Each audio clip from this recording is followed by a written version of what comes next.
Darling, I want to tell you something. Okay. Yeah.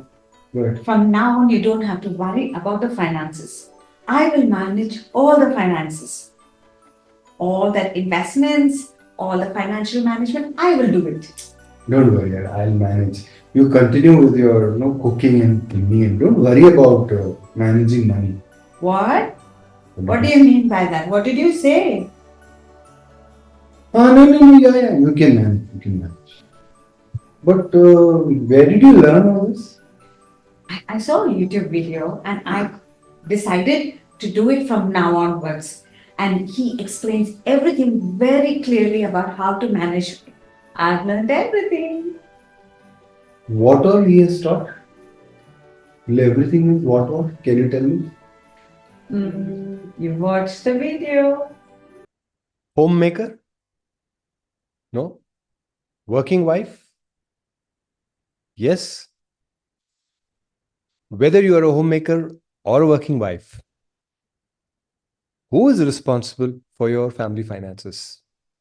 Husband? You? Or both? Yes, this is exactly what we're going to see in today's video. And this video will be one of the very important videos for you, wives.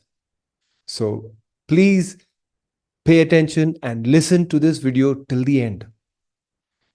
A very important video, and I am making this video because I know how important this is, but how neglected this topic is among women, among wives.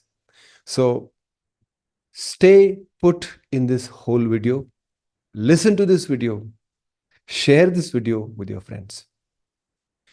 My goal, I've always talked about it, my mission is to help young families to grow their wealth and their marriage together. This is my mission. I am Frankie Fernandez, and I am a certified financial planner, a coach, a money coach, and I'm also a marriage coach.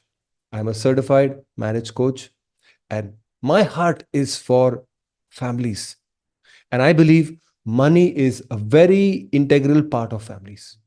Money has the potential to build your marriage and also break your marriage, break your relationship. So, very important topic. Do not neglect this topic. Watch this. If you think I'm too slow, put it on 1.25 or 1.5x speed and watch this. But please do watch. Yes. If you're a husband watching, please ensure that you make your wife sit with you or ask her to watch this video, maybe without you. But please, this is an important video. Don't miss this video. I'm going to cover a lot of things in this. Uh, Everything will be important in this video. Something that I have desired in my heart for my wife and my children, my two daughters. And I've actually spent time with my wife and my daughters together. And I want to do it again. We should do this periodically. And what is there in this video is something that both husbands and wives can consider.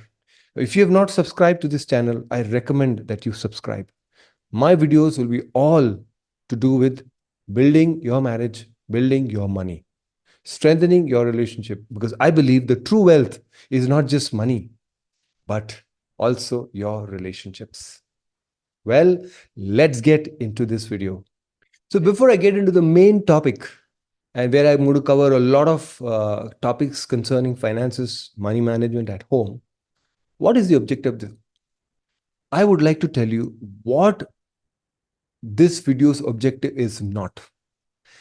I have not created this video so that you as wives will become independent and manage your money and compete with your husbands. No, the purpose of this video is not that. The purpose of this video is not that you will take care of your own money. For example, if you are a married woman, this video is not to encourage you to manage your money separately. No, this is not the purpose of this video. I believe when you are married, you become one with your husband. So you are going to do it together. So what is the purpose of this video?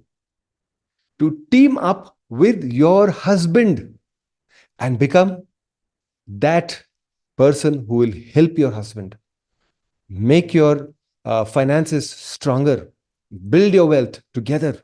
That is your goal. That is the goal of this video. My goal is that you and your husband will become strong in your relationship. So this video is to strengthen your relationship. So in my experience as a financial as an somebody who has been in the financial services for 30 years, and then who has been a financial coach for the last few years, 3 to 4 years, advising families on investments, on many aspects of their marriage. So I see three kinds of husbands. Number one, who have control, who have complete control over the finances, who are very good money managers. The wife need not worry about anything. They have taken care of everything. The wife need not worry about a single thing. She can just focus on the housework. That is number one type of husband. Number two type of husband, who have control over finances, but who are very poor money managers, who have no direction. They're just they're just you know going by the flow. No plan, no financial goals, just going about doing their work. Their focus is on career, focus on many other things, but finances are in that sense neglected, but they are on control over their finances. Situation is not so bad. That was number two. Now, number three type of husbands, no control over their finances, deep trouble, taken a lot of loans, no sense of money, no financial literacy, absolutely in trouble. Now, what type of husband is your husband? The number one, the number two, or number three? Now, let me tell you one thing.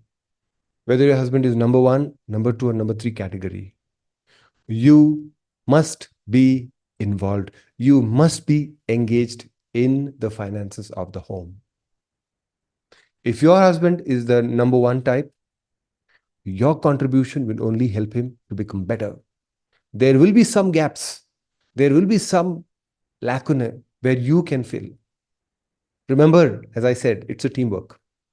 And if your husband is type 2, then definitely you should be a part and guide him and help him. And this video will be very helpful to you. And if your husband is number 3, what does it tell? Your husband needed you.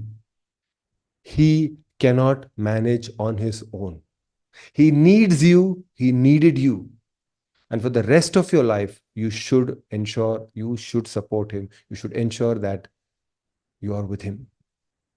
I've seen many families where the wife says, I don't know anything. And the husband has messed up with the finances. Now, as I said, if your husband is type 1, type 2, type 3, whatever be the type, you must be a part of managing money. The Bible says that both husband and wife are co-managers, co-stewards of the money, which God has given to take care. God is the owner. You are the managers. Think that way. So you have a big part to play. So where do you begin from? Now that you have to take part or be a team up with your husband, where do you begin with? What is the first thing that you should do? Now, there are many ways of going about doing this, but I have laid down this structure. You can follow this, or you can follow some other methods, but you should try and cover all these things which I am covering in this video.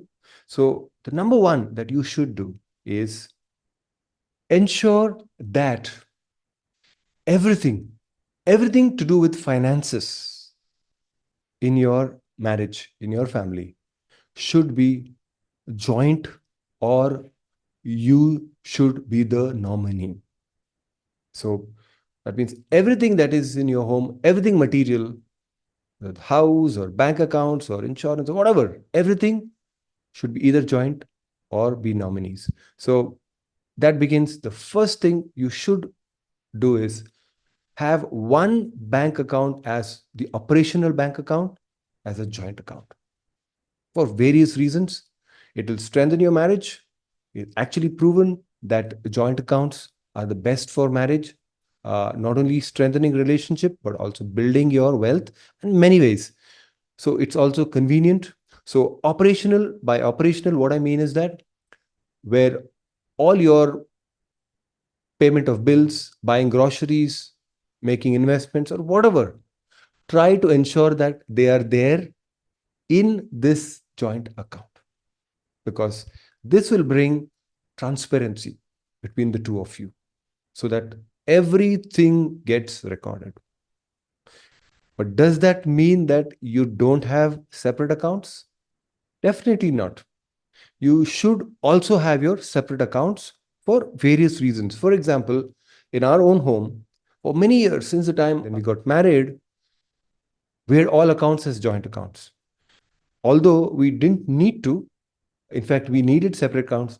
Later on, I realized that we also need some separate accounts. And now, in our times, it's very applicable. Now, even now, we have a joint account where both our monies, whatever is our income, my wife's salary and my income, both go into this joint account. Because from this joint account, we make all the payments, the bill payments, all the insurance payments, the credit card payments, the groceries that we purchase, the clothes or whatever, it goes from this account, because this keeps everything transparent between me and my wife. Now, she also has her separate account. I also have my separate account. What do we do with that? Now, my separate account is where I get my business income, and she has a separate account where she gets her salary. Now, again, as I said, the money comes into this joint account. And another other few advantages are that her joint account, she can use, sorry, her separate account, she can use it for making UPI payments. For UPI payment, you need your own bank account with your own mobile number. Same with me, I use it for UPI payments. So, and even when I had to close down my PF account, especially for PF account, you need a separate account. So there are some legal or technical reasons where you need a separate account. So that makes sense. But for all practical purposes, ensure that you have a joint account. Even if you're not joint account, for example, before making a joint account, ensure that you are the nominee as a wife. So ensure that all the other bank accounts which are separate, or even if you do not have a joint account for now, before you make your accounts joint, ensure that you are the nominee. Extremely important. Find out, check your bank statement or go to the net banking, your husband's net banking, get the passwords, IDs, login ID password, check whether the nominees are there. If they are not, go immediately to the bank and ensure that you are the nominee. Very important, extremely important. Even for the PF, your husband has a PF account. Ensure that you are the nominee. And it also works the other way. If you are working and you have your own PF, ensure that your husband is the nominee, 100% nominee. No one else, only you. And after you, your children. For all your investments account, mutual funds, stocks, demat, and a PPF or anything, postal savings or fixed deposits, whatever, everything, all investments, you should be the nominee, or wherever possible, joint holding. I cannot emphasize this more. Login IDs and passwords of all the bank accounts, all the payments, everything you must have. You must have, you must know this. And if you have children, grown up children, like I have, daughters who are 20 and 17 years, I have ensured that they have the login ID and password for all my investment accounts, insurance accounts, bank accounts, everything. So that if anything were to happen to me, if I am in the hospital, maybe in the ICU, I don't know, my family should not suffer. They should not go through any inconvenience. So I've ensured that. So you ensure that for your own safety, for your own convenience, ensure that you have all these things. These are all musts, very important. This part, this part is an extremely important part of this whole presentation. Please ensure this. If you think I've missed anything, please let me know in the comment box so that I can get it added. And please share this with your friends to ensure that they have this. There is no substitute for this. If you don't know, if you don't do these things, you can be in trouble. Please ensure that. So now that you've taken care of all the joint holding or nominee, a very important part of the whole process of managing money. Now let's move to the fundamentals, the basics of financial planning. The basics of financial planning. And so what are the basics of financial planning? Ask your husband, does he know what is the basics of financial planning? What is the most important thing you need to do? And I'll show you this today. It's called risk planning. This is fundamental, this is foundational. It's like the pyramid. The bottom of the pyramid is this. Because if you don't have this, if you do not have enough knowledge of this, it can cause the biggest trouble for you in your life. And we have witnessed it a lot during COVID. During COVID, any family which did not have this plan, risk plan, they were in biggest trouble. Even if nobody died in the home, they were in big trouble. And where lives were lost, it was very tragic. So please remember, this is most important when you start your managing your money. So what is it? What is the number one here? Number one, ensure that your family, husband, wife, children, we are all covered with the term insurance. And this is the only insurance you need for life. This is called the term insurance. This insurance is where you pay a very low premium, but you get a very big cover. If you're a young family, you may have to pay maybe 10 or 12,000 rupees per annum. That is 1,000 a month. And you may get a cover as big as 1 crore. And now what is this cover for? If anything happens to your husband, you and the children are covered. Life is uncertain. Life is uncertain. That means emergencies in life are uncertain. But planning for your emergencies should be certain, should be definite, should be pakka. And you should ensure that you are covered and your children are covered, especially if you're a homemaker. Now, what if you are also working? Maybe if you have a little salary, maybe a small salary, maybe you don't contribute a lot in terms of the finances, in terms of bringing home income. So your husband should have a substantial, big insurance cover. But it can also be the other way. You also can have.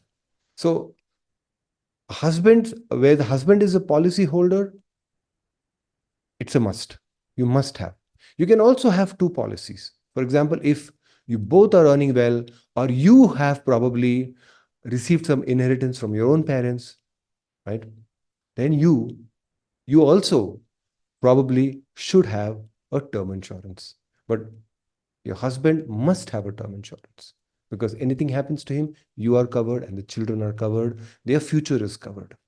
Your retirement is covered. Your children's education is covered. This doesn't mean that you don't take up a job if anything happens to your husband. I'm not advocating that. I'm only saying that you must have this, because initially, when anyone loses their spouse, it's very emotionally devastating. And I know this is not a pleasant conversation that I'm doing, but if it happens, what? In COVID, no one wanted it, but it happened. The families that did not have a term insurance suffered. Did not have a term insurance, they suffered a lot. No one can replace a life, but you can definitely take care of the finances. Financial part you can take care. Emotional you cannot, but financial you can take care, right? If anything happens to a spouse, if you do not even have the money to take care, what happens? You're left to fend for yourself and your children. You're already mourning, right? Nobody wants this. Nobody wants this to happen. I pay insurance premium every year with this one hope that nothing happens to me. It's fine. I may not get this money back, but that is fine. I have my life. Same way with this. Ensure that this insurance policy has you as the nominee, no one else, not his parents, not your parents, no one else, but you. And what about your children? I'll come to that, but this is a must. I know families where the husband died, a close friend of mine passed away. He was young, no one expected, and his wife didn't even know how to get that insurance cover, that money, because she didn't have the passwords, she didn't have anything, no knowledge of anything, and she didn't even know what was the insurance cover. I know another family where in some way, some places, there were some nominees where the husband had made his parents as a nominee or his mother as a nominee or whatever. And the wife had big challenges to get. She didn't get the full cover. But I know a family where the husband actually took a policy. This is during COVID, and he died. The wife didn't know. Thankfully, thankfully, his friend knew that there was an insurance, and he contacted the insurance company, and this wife got a good large sum of money. And she was in tears when she saw that money. You know why she was in tears?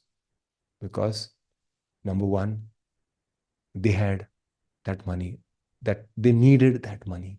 And secondly, she knew that husband loved her. And that's why he purchased this policy. And I'm sure your husband loves you and you love your husband. Tell him to buy this policy. Number two, ensure that you and your family are covered in terms of hospitalization. So these are the only two insurances you need in your life. One is the term insurance, second is the health insurance. And ensure that this is self-sponsored. Your husband's company or your company, if you're working, may have health insurance. You may be covered for 3 or 5 lakhs. That's fine. Ensure that you buy one on your name. You buy one where you pay the premium. You know why? Because when you retire, when your husband retires, when you retire, you will not have any policy. And that is the time when you need it most. Secondly, you get a health insurance when you are healthy. As you grow older and you know, uh, get health lifestyle diseases or anything, you have diabetes or mental health, there are chances that you may not get a health insurance policy. So ensure that you buy a policy when you're healthy. So if you're in your early 30s, go and tell your husband, please buy a health insurance as minimum as 3 or 5 lakhs. If at all you get hospitalized, you have both these policies and it can cover a larger portion of your expenses. If you need more information, talk to a insurance agent. And finally, ensure that all these documents, term insurance, health insurance, all these documents are kept safely and you are aware where they are kept. Ensure that you make a note of not only you, even your children, everyone should be aware. Because, in fact, when it comes to term insurance, what if anything happens to you both? In COVID, it happened. Both husband and wife died. The children should know where are the documents. I want my children to know. I have told them. In fact, I want to do that again and again so that they remember it. I know this whole risk planning is a very unpleasant part of the whole financial planning. But friends, if anything happens to you, or your husband, there cannot be anything more unpleasant than not having these documents in place or not even having purchased these policies. So, extremely important part of your risk planning. So, now not all of the risk planning is over. Most important are these term insurance and health insurance. There's one more thing left when it comes to risk planning, and that is emergency funds. Now, those insurances are very critical, more critical than this, but this is also not less important because many families who do not have emergency funds have got into trouble and they've actually had to take loans. So, I don't want your family to be this. So, ensure that your husband has created enough emergency funds. Ensure that you have enough cash at home. Now, how much is enough? 20, 30, 40? I do not know. It all depends on your income, your expenses. These days, the good thing is that you can use your card or your UPI to make a lot of payments. You don't need a lot of cash. Nevertheless, cash is important. Cash is king, and you will need cash many places. So ensure that you have enough cash at home. In emergency, you can take that cash and use it. And what is more important is have an emergency fund which has at least 6 months to 1 year of your expenses, your monthly expenses. Ensure that this is in a fixed deposit, a sweep in fixed deposit. It is like you can have a few thousands in your savings account. Rest of it you put into an FD, a fixed deposit, which will earn 5 6%, uh, depending on the number of months you want to have that. In an emergency, when you withdraw from your savings account, it sweeps in from your FD into your savings account. So ensure that money is also earning decent interest. The goal is not to make a lot of money from this emergency fund, but ensure that it earns decent. Do not keep it into the savings account. Ensure that it is in the sweep in fixed deposit. But this is very important. Please find out. Talk to your husband and ask him, do we have an emergency fund? Right? So ensure that you have adequate emergency funds. Now, the risk planning is over. We are we have got rid of the most important but the most unpleasant things in our finances. Now, let's get into the more exciting things to actually ensure that we have a good plan in place so that we grow our wealth. Now, what is that? What is next? Hmm. Financial goals. This is a plan. Every family, every family must have a plan. We have plans for our career, we have plans for vacations, we have plans for our children's education, we have planned for so many things, plans for our health. But what about the most important, your financial goals? You must have goals, you must have plans. And many families do not have. I have done surveys among families which clearly tell that they don't have any financial goals. In fact, I have talked with hundreds of families. I have done financial planning for number of families. None of the family financial goals is zero. What about me? I did not have financial goals until I hit 40. Every family, in fact, everyone who earns a salary should have a financial goal. That means everybody who gets a job should have a financial goal. And the moment you get married, you must have a family's financial goals. There are no two ways about it. You cannot compromise on this if you want to build your wealth. If you want to manage your money in the best way possible, if you want to be in control of your money, if you want to master finances, you must have a financial goal. And what are the different financial goals? Find out. Ask your husband, hey, do we have financial goals? What are our financial goals? Pull him, sit down and discuss. What are the financial goals? Retirement, children's higher education, their marriage, maybe foreign vacation, maybe buying a home or a car. So these are all the goals. These are there in our head, but we don't have a plan. Now, if you don't have a plan, where will you reach? If you do not have a goal, will you ever have enough money for your retirement? In your retirement, when you both don't have a job, you don't have an income coming, you need funds. You need crores of rupees at your age. When you become when you're 60, you'll need at least 5 to 6 crores minimum. But how do we find out? There's a way to find out. I'll talk about it. Children's higher studies. Today, if maybe your children are 2 years or 5 years old, maybe in the next 13, 15 years, they will actually enroll for undergraduate studies. Do you have enough money? Today, it may cost you maybe 5, 10, 15 lakhs. But when they will turn 18, it may be in crores because of inflation. Remember, all financial goals have an impact from inflation. So you should ensure that you have enough money for their marriage. It'll run into crores. If you want to go for a foreign vacation in the next few years, you need to plan. If you need to buy a house to make the down payment, you need to plan. If you want to buy a car, you must plan. So you must have these financial goals. So what do you do? Tell your husband, do you have financial goals? Do we have financial goals for our family? If you don't have, let's sit. Pull him.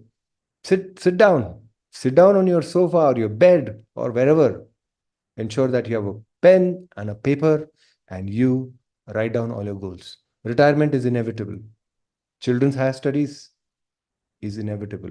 Their marriage, yes, I am not a proponent, a big fan of spending a lots of money on your wedding, but you still need to plan, even if it's a simple wedding, or at least you give some money to your children. Your foreign vacation, home, car, all these have to be written down. Remember, these are common goals. As a husband and wife, you sit together and plan. It is not an individual goal. It cannot be separate goals. In marriage, you cannot have separate financial goals. It has to be common. So sit together with your husband, help him. And how do you know how to do the financial planning? Meet a financial planner if you know one, or financial advisor who can help you plan the finances. Or watch my YouTube video. I have posted 2 videos, one on retirement and one on common financial goals. Both are DIY. You can download the Excel, which I have provided. You can enter the numbers. I have explained in that video how to go about doing your financial planning. Yes? And if you cannot do it on your own, talk to a financial planner. There are a number of videos on YouTube, not just mine, but there are a number of videos. Go find out and do this plan. Then it will help you. Then you will know how much to invest per month. This is where you can support your husband. For example, if you need 5 crores in your retirement, how much you should save from today so that you reach that goal? This financial plan will help you. This Excel sheet will help you. How much you need for your children's education? Maybe a crore. How much do you need to save today so that you reach that goal? Very important part of your financial plan. Many families who do not have this, they have actually not been able to fund their children's education. Then they have to take loans. And in their retirement, you don't get loans. And even if you get loans for all these, who will repay them? Right? Money doesn't keep flowing. One day it will dry up.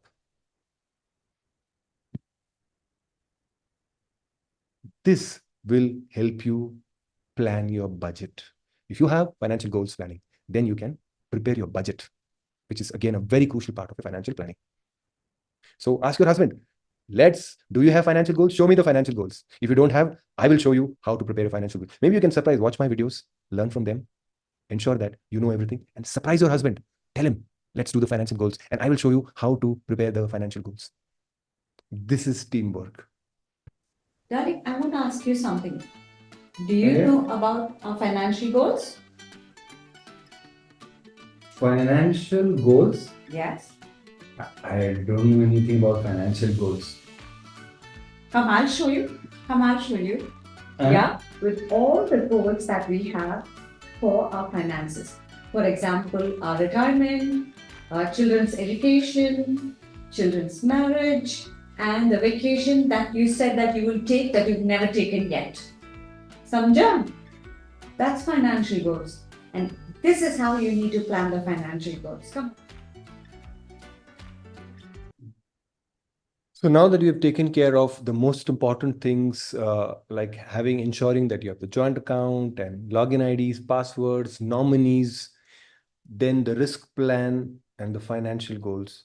Now, another important plan. Now, this is something that can really, really help your finances. The spending plan.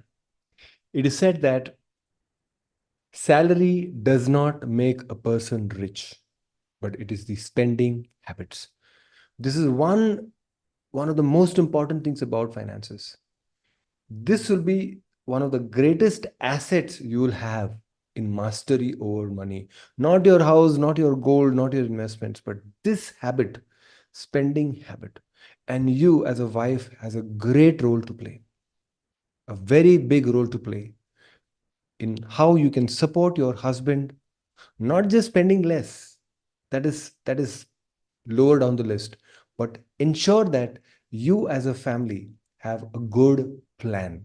And how that planning begins: number one, with the budget. Please prepare a budget and discuss with your husband. Your husband, if you're a homemaker, your husband is working hard, he's trying to earn the money. Now, how it is spent, how you must spend, how much you should save, and all that, actually you should initiate, so that that burden is taken off him. Prepare the budget and then ask your husband and discuss with him. And it's simple to prepare a budget. You know all that you spend during the month. If you don't know, ask your husband what are the bills you pay. Groceries you may be buying. And if your husband is buying, find out. Go back to the bank statement. Go back, check your UPI accounts. Go back, check your credit card bill. Everything is there in that. Prepare a budget. The first cut of your budget may not be accurate. It'll take a few months before you come to a proper budget. Prepare a budget. Ensure that you have the budget. Help your husband. Then help in tracking expenses. Once the budget is prepared, you must track your expenses, where your money is going. Ensure that you maintain it in a book or an Excel sheet, or download an app. There are good apps. We used to use an app called Spending. Download that app. It is a simple app, or a simple Excel sheet will do if you know Excel. Just make a note of every day all that you are spending.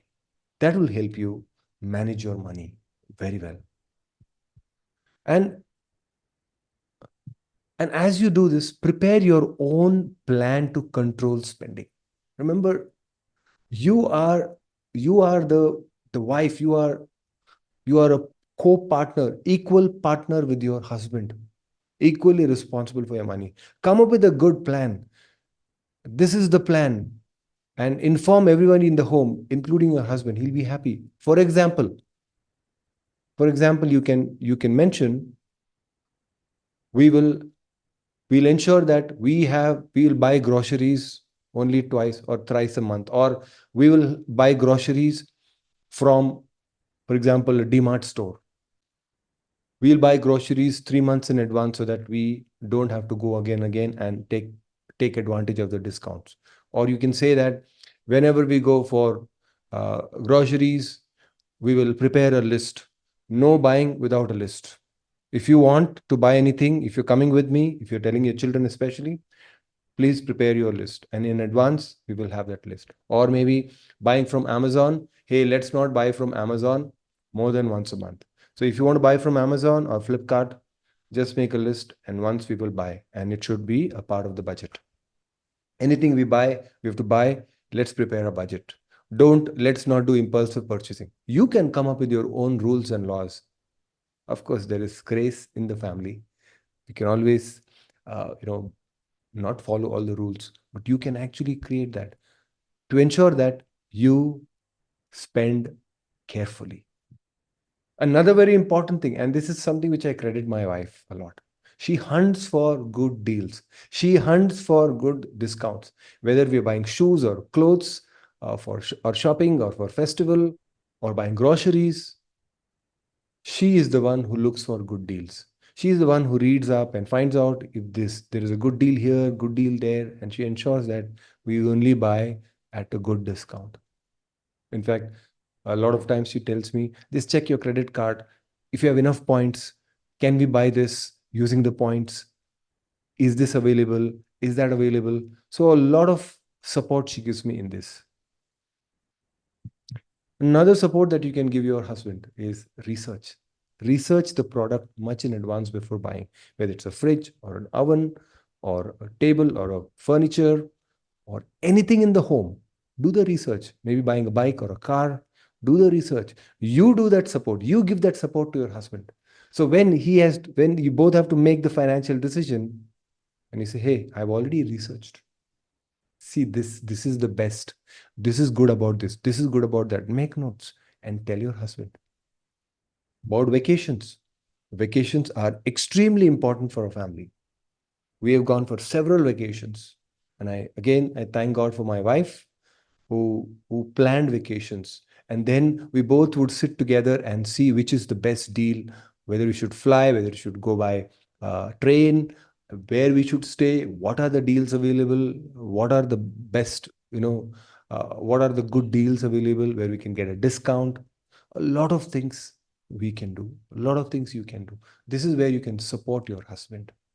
And if you think I have missed anything important, any best practices that you do at home, please let us know in the comment box so that all who are watching can read the comments and they also can implement. I'm not confident that everything is covered here. Of course, my goal was to give you a high level plan. So there could be some things very important that you think are missed. Please let us know. I'd really appreciate. Please write it in the comment box. So what we saw in the previous uh, what we saw just now was a spending plan. Now spending plan helps us to reduce our expenses. If you have a good spending plan with a good budget, tracking expenses, etc., getting discount deals, what we're doing is we're actually reducing the expenses. In a way, we are generating more wealth. But what we're going to cover now is something that will actually help us build wealth exponentially if you really understand the concepts. And you must understand this. In financial literacy, this is one part which is so crucial that can help you. If you get it wrong, you will lose a lot. But if you get it right, you'll gain exponentially a lot.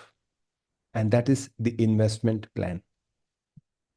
So this plan is important because this is where the real wealth is built.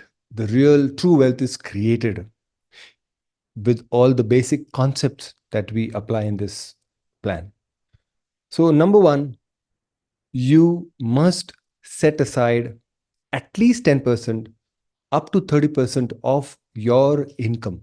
If you both are working, put together your income and try to ensure that you at least get 20 to 30% because both of you are working. But if only one person is working, and if you are the homemaker and you feel that the salary is not that huge, ensure that you set aside 10%. However low could be the salary, whatever is the salary, there is no excuse for setting aside 10%. Unless you set aside this 10 to 30%, you cannot grow wealth. You will keep struggling all your life. You will not be able to meet any of your goals. You will end up taking loans. You will not have enough for your children's education, for their marriage, or for your retirement, or for any other dreams that you may have. So, setting aside is a very, very important discipline. A lot of times I ask people why people don't save, and I give them three options. One option is high cost of living, second option is low salary, and the third option is lack of discipline. And most of them feel that they have got less salary or the cost of living is high. But actually, the truth, the answer is lack of self-discipline. For example, if your husband earns a salary of 50,000, or if you both together earn a salary of 1 lakh, and you're not able to save, just imagine something like COVID happens and your salary is cut by 10, 20%. Answer it very sincerely, very fairly. Will you be able to survive? Will you be able to live with that money? And the answer is yes. What do? You cut down your expenses. You bring in a new discipline. And same way with setting aside. Just think that you have only 90% of your salary. The 10% should go for savings. There is no two ways about it. It must go for savings. And if you are also in the habit of giving, for example, if you're giving to the church, maybe 10% or 5% of your income, whatever, don't you set aside? Same way for this, you have to set aside. So if you're also giving in charity, 10%, if you're taking it out for charity, another 10%, you must take it out for savings. Do this discipline, because this little discipline can change your life, your family's life, and their future, and your next generations. And I can say this with certainty because I have seen in the last more than 50 years of my life, I have seen this, the poorest of the poor becoming rich, and the people who are rich becoming poor because of this one habit. Remember, the investment plan, right? I'm not talking about the saving plan. When you set aside, you are saving. But the investment plan is when you are investing for long term. And remember, your goal is to beat inflation. This is one important concept you should remember it all your life. Savings account, where you get your salary, that gives you 2.5 to 3%. And on the other hand, the inflation in our country is 4, 5%. And school education, the inflation is 10%. And many other things that we buy, which are lifestyle expenses, like buying clothes and shoes and some of the entertainment and eating food outside, they grow not by 4 or 5%, but much more. So effectively, your inflation could be 8 to 10%. And how much will savings give you? 3%. So, number one, never allow too much of money in your savings account. Now, what are the other investment alternatives? Fixed deposit. How much does it give you? 5, 5.5, 6%. But remember, the inflation is much more. You look at a lot of other investment options like the postal savings or other options in the bank. They don't give you more than 5-6%. Even your ULIPs, the insurance come investment plans, which I strongly recommend that you never buy. Even there, the rate of return is 5 or 6%. So remember, your goal in investing is to beat inflation. That means if your inflation is 8 to 10%, you should earn more than that. And another important concept is compounding. Another important concept is compounding. In investing, compounding plays a huge, huge role. And if you want to watch more on compounding, watch my video, 3 legs of compounding. The one leg of compounding is the most important is the time, the N, the number of years. More number of years, higher will be the returns because of compounding. Exponential return. The second leg is the money that you invest. More you invest and more the time spent, your returns will be exponential. And number 3 is the returns. Higher the returns, higher is the exponential compounding that happens. So these 3 legs are very important. Watch my video, you'll get a clear understanding. So it is very important that you pay attention to these 3. And this, I really love this concept. It's called SIP, Systematic Investment Plan. Save little by little. In fact, you can watch my video, Wealth Creation is Boring. In that, I have explained SIP, Systematic Investment Plan. Saving little by little. There is absolutely no substitute, no alternative.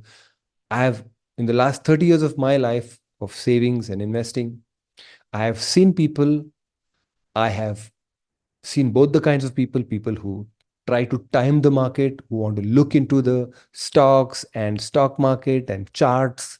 They want to make decision, investment, stock picking, trading. And I've seen people simply saving month on month. And I've done the math. You can watch in that video. There is really no substitute. This one little concept of saving and investing will change your life in the next 5, 10, 15, 20 years. Because this concept is so powerful. Then step up SIP. So every year, if you are investing, every month, if you're investing 10,000 or 5,000 per month, next year, make it from 5,000 to 6,000 per month. Or if it is 10,000, make it 11,000 or 12,000. That is step up SIP, because your returns will be exponential. And what do you do with this SIP? Ask your husband, do we have an SIP? Have we started an SIP? If we have not started an SIP, let's start it today. You must start SIP today and tie up all your SIPs with your financial goals, with retirement, with children's higher education, marriage, house, car, foreign vacations, or any goals that you have.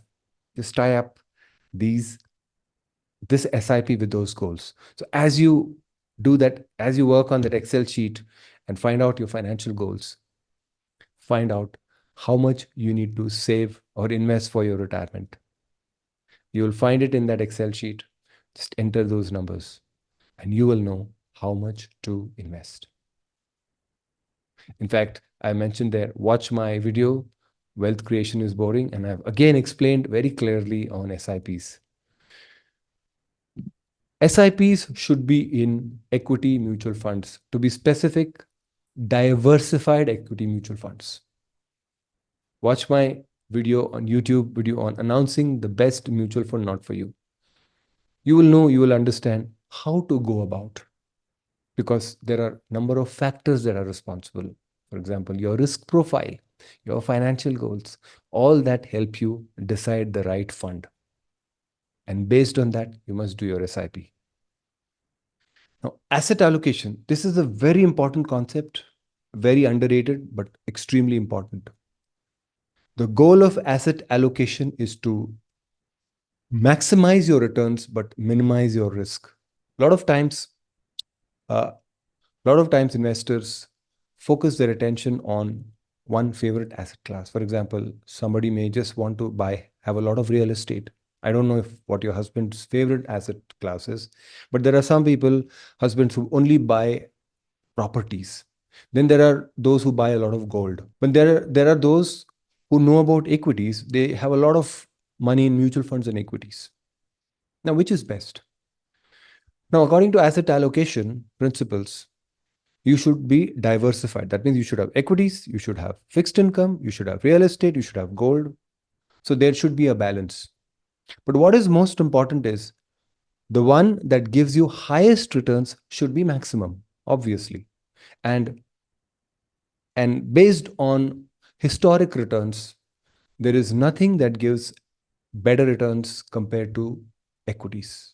So in our country, in India, in the last 30 years or so, our average returns have been 15% per annum, compounded. So it's a no-brainer that you must have equities, a lot of them. Now, the problem is those who know about equities, they try to have a lot of equities, especially some of those high-risk ones like small caps and mid caps. The problem is when the market corrects, market crashes, you lose a lot of your wealth. And on the other hand, there are those who are so obsessed with property and other assets that they miss equities. Equities is the engine for the growth of your wealth. So you should have adequate equities. So that is the goal of asset allocation. And this is something that you must discuss with your husband and find out, how are we on our asset allocation? Do we have enough equities? Or we have only equities, or we have very little equities? Because when you are in your 30s, your equity allocation should be 70 to 80%, even 90%, because you are still young. So remember, this is a very important thing, and this is something that you must discuss. Darling, how are we on our asset allocation? You're talking some big terms, huh? Asset allocation. We're okay on asset allocation. What do you want to know? How much equity do we have?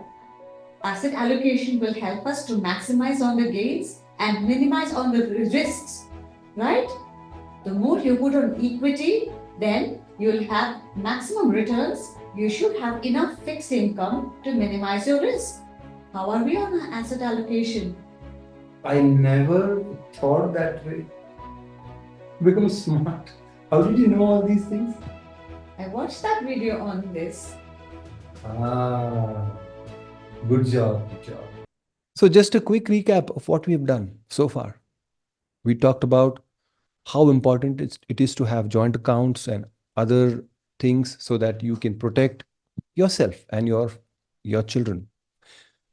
And then we talked also about risk planning, how important are insurances and emergency funds. Then we also talked about the financial goals, the importance of financial goals in the whole plan. Talked also about spending plan and then the investment plan. All these are so important. Now, what is missing? What could go wrong? And this is something which is, again, I keep warning. And most families have this. And I keep warning families again and again. And this is so important. And I want you to pay careful attention to this part, because this is something that can actually break your finances, break you, can potentially break your marriage. And that is loans.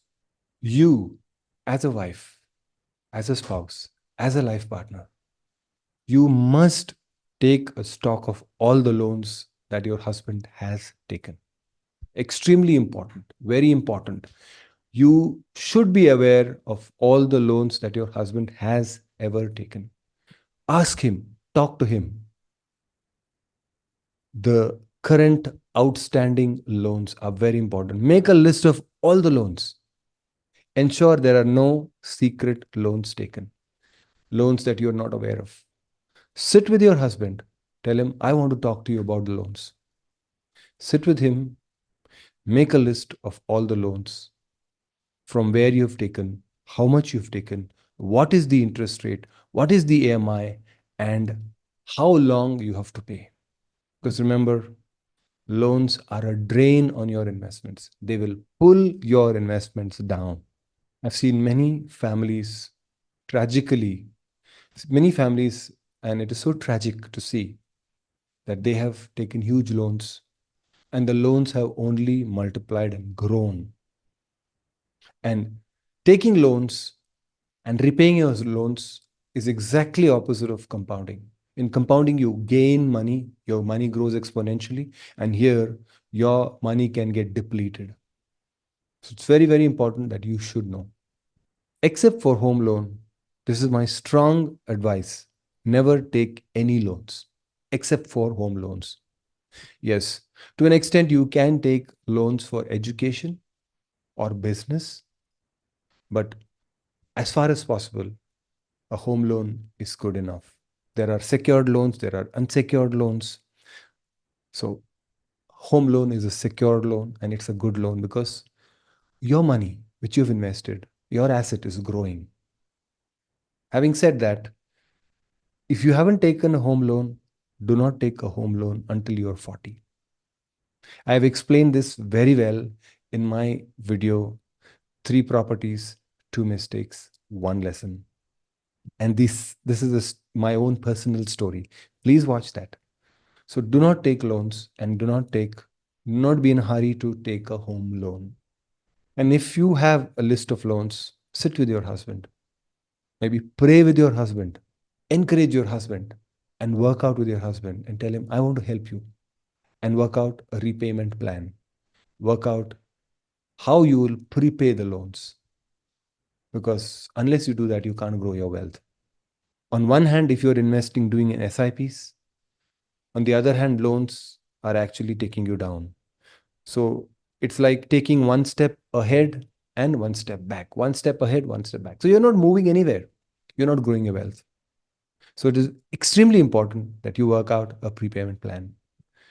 And remember, there are a lot of clauses in the agreements whenever anyone takes a loan. For example, if your husband has taken a loan and if anything happens to him, in many cases, you will have to repay the loans using your assets, using your security. Yes, there are some cases where the loan is paid by the insurance company. Find out, go back to the loan agreement of all the loans that your husband has taken and read the agreement. Sit with him, talk to him, and understand, because it may actually lead to more disaster. Very important. This part, I cannot overemphasize the importance of this part. Ensure that you are debt free. Only if you are debt free, you'll be financially free. You cannot be having debt and also be financially free. Impossible. In fact, even after you have repaid your debt, after many years, you will attain the freedom, the financial freedom. So it's very important that you need to work out this plan. Now comes a very important part of this teaching, of this video, is where we look at something that is a lot of times missing. And without this, a lot of families have gone through a lot of trouble.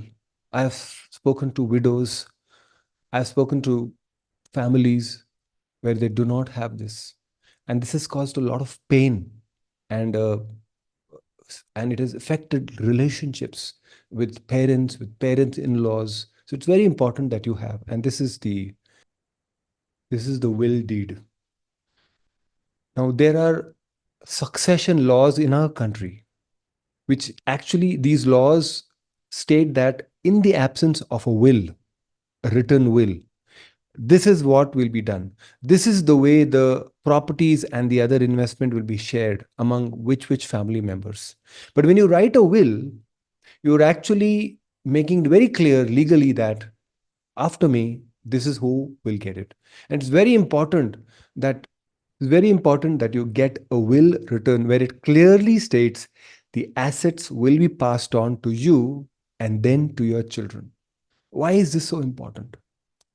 This is important because otherwise there are laws which come into effect the moment your husband dies or moment anyone dies.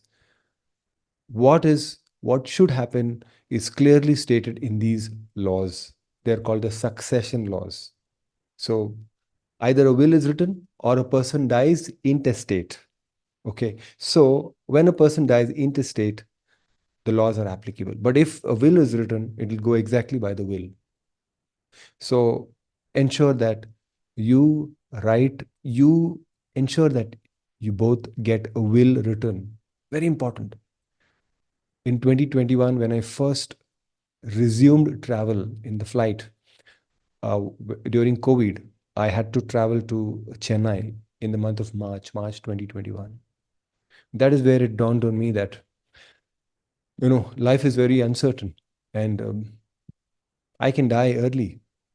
And COVID in 2021, that wave was a very deadly wave. And if anything had happened to me, what would happen to my family? So immediately what I did is I wrote a will. Ensured that I write a will where it is clearly states what will happen after I die. Who will the property and the investments and everything in my bank account go to? And it was actually my wife, and after my wife, my daughters, in equal proportion. Otherwise, 100% will go to my wife, and then after her, 50-50% to both my daughters. And it's very important. Um, You can download formats from the web. They are simple formats, nothing complicated. Or you can even talk to a lawyer, or you can actually go online. Uh, there are online services which will actually help you get a will copy, and then you can enter everything. Very simple. What you just need is, there are who actually two witnesses who confirm that you have signed that document. And these two signatures, and in fact, it doesn't need to be registered. It can be very simple.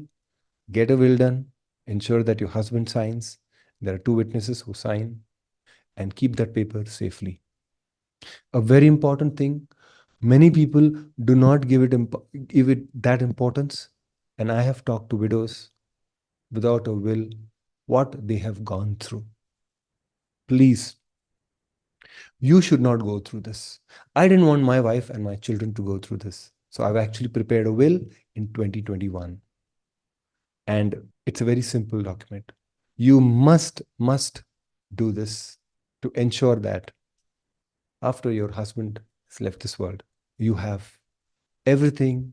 You don't have to fight. You don't have to go to the court. You don't have to fight a legal battle with any of your relatives. Unfortunately, we live in a world which is a fallen world, a corrupt world, where money is a very, very big motivator for people, even to the point of breaking relationships, whether it is in laws or your own family or your cousins or your friends or whoever.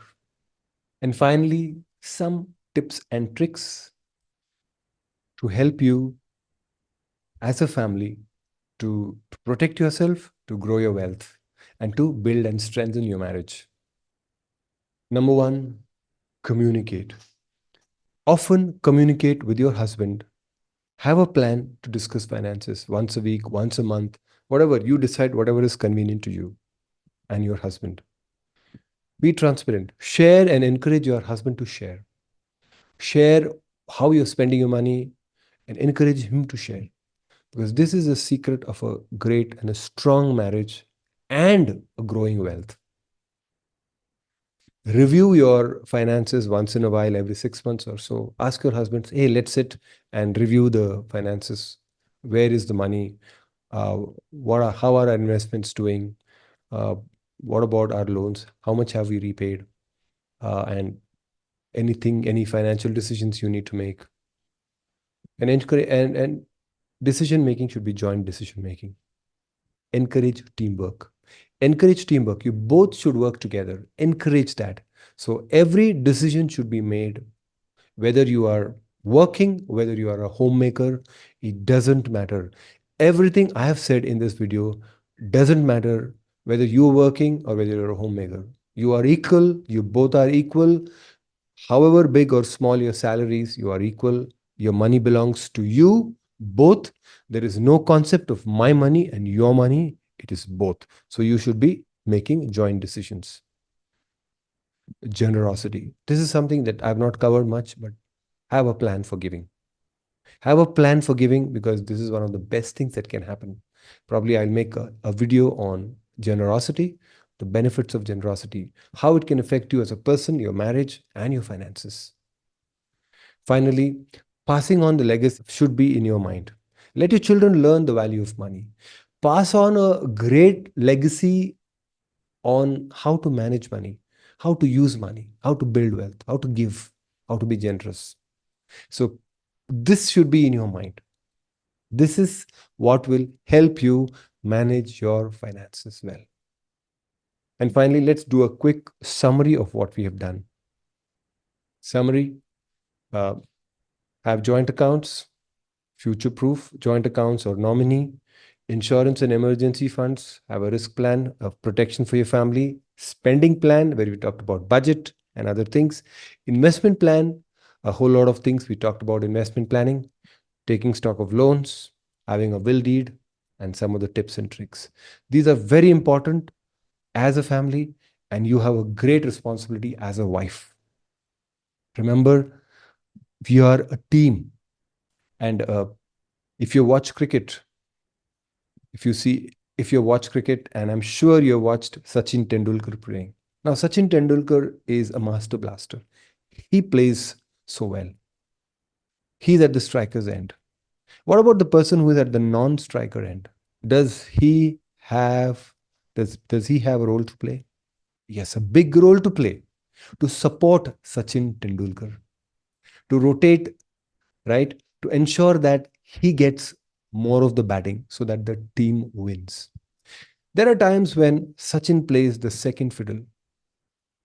The other person on the other end, for example, Virat Kohli or Saurav Ganguly or Rahul Dravid, they play a bigger role. And what does Sachin do? He supports them. He ensures that the strike is rotated, that they get to play. And ultimately, there is no competition between Sachin Tendulkar or any other team member. Their goal is to win the match. Their goal is to win the match for the country. They are working together as a team. Same with your finances. You both are working as a team. Maybe at times your husband is the Sachin Tendulkar who's working hard, who is earning, and you, on the other hand, on the non striker end, supporting your husband. Maybe you both are working. Maybe you are earning a better salary and your husband is supporting you. At times you are supporting your husband, at times your husband is supporting you. But remember, you are one team. The money is yours. It is not my money or your money. Sachin Tendulkar will never say these are my runs and these are your runs and that's why we won. No, they do not talk about their individual contribution. What they always talk about is what they did as a team for the country to win. Remember, you have to win. This managing of money, you have to win and then one day pass on the mantle to your children. And what are you passing on? Not just money, you're also passing on a legacy of love, a legacy where your children see you love together, work together. And this is what you're going to pass on, friend. So, this is what you're going to pass on. And I want you, as the wife, to play a big role in finances. Maybe your husband has no time. You take out time. You learn. You become financially literate and help your husband. As I mentioned right in the beginning, the goal of this video is not to compete with your husband or to independently, separately manage your money. But the goal of this video was to help you manage your money as a team and become a better team and score more runs and win for your family. Hope you like this video. For me, this is one of my important videos, I feel, because I want to empower women, girls. I have 3 women in my home, and I understand the importance, how important it is for my girls to know about finances. If you've liked this video, please like. And if you've not subscribed, I encourage you to subscribe. I'll be producing more and more videos on this topic, on money and marriage and relationships. Hope you enjoyed. I enjoyed this thoroughly, and I will see you in my next video.